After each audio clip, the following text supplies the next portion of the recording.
And I'm joined by Deeptika Laurent in the studio. Good to see you, Deeptika. Hi, Delano. Now, you're starting out with the G20 summit that's kicking off today in Hamburg, in particular the violence. Yeah, the violence has really overshadowed the summit in the last few days. The summit kicks off today, but in the German press, all they're talking about is that violence we saw late on Thursday. Battle at the port, that's what the Hamburger Morgenpost says on its front page. You really see this use of war language widely spread across the press today. The paper says sunshine, music and a great harbor panorama was transformed within minutes into a battlefield with pepper spray and water cannons. This all, of course, before the G20 summit even kicks off. And yet it kicks off under a cloud of criticism, according to the German version of Huffington Post. The publication says the world finds itself in an awkward position right now. You have crises in the Gulf, in North Korea. You have a territorial dispute in the South China Sea. Amidst all this, accusations of Russian meddling in foreign elections. So the publication says if the world were a large family, it's high time that everyone sits down at one table, even if they don't want to. I quote, even minimal consensus would be a success at this point. Now, there will be a lot of different personalities at this summit who will have to try and blend together, even if they don't see eye to eye on many issues. That's right. At least put aside their differences for the greater good. That's ideally what they would do, but we don't know if it's going to turn out that way. We know that Angela Merkel met with Donald Trump late on Thursday, and the New York Times says the conference began on a high note. Back in March, when Trump and Merkel met, they didn't even shake hands. They both looked like they'd rather be anywhere else. Well, yesterday, the Chancellor extended her hand to Donald Trump, who did answer with a firm grip, proof that if Merkel and Trump can shake hands, then maybe anything's possible at the G20. Now, Donald Trump will be meeting Vladimir Putin in a meeting that the whole world will be watching. That's right. Their first meeting since Donald Trump became president of the United States. And for the New York Times, it's a testosterone-fueled face-off, or rather man-off or bro-down or whatever you want to call it.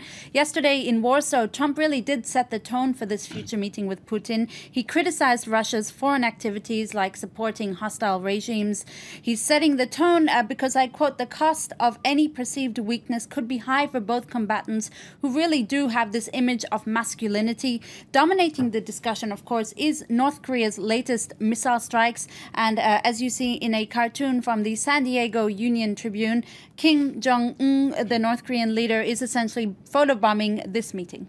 Now, this showdown between Trump and Putin is somewhat of a tradition between the U.S. and Russia. That's right. This meeting really does set the tone for a new U.S. president in how he will deal with Russia. Typically, they're frenemies, really. They have a love-hate relationship, the U.S. and Russia. The news website Axios looks at past Putin meetings with former U.S. presidents. Bill Clinton, for instance, in June 2000, which was businesslike, congenial, and easygoing. With George Bush in 2001, where Bush was accused of being too friendly with Putin. And lastly, in 2009 with Barack Obama, where the pair met in Putin's hometown in a meeting that was described as amicable and cooperative. Now, climate change will also be a hot topic at the G20 summit.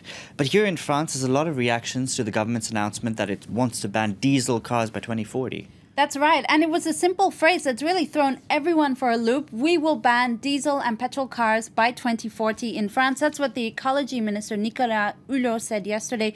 Is it a realistic project? Well, that's a question Le Figaro is asking on its front page, while Le Parisien says, alors chiche, Monsieur Hulot, which essentially means they're daring him to put his words where his mouth, put his money where his mouth is. Many associations say they welcome Hulot's, quote, good intentions, but they find his project lacking concrete details. Now, this decision is also drawing reaction from across the channel. Well, there's a really interesting article from the Telegraph. Ed Wiseman, the writer, has written rather sarcastically in a sort of scoffing tone, why don't you ban the compact disc while you're at it? Essentially something that also seems a little obsolete. He says, in all likelihood, Hulot's claim should be taken with a grain of salt. but it raises many questions like, will it become illegal to unknowingly sell a petrol car?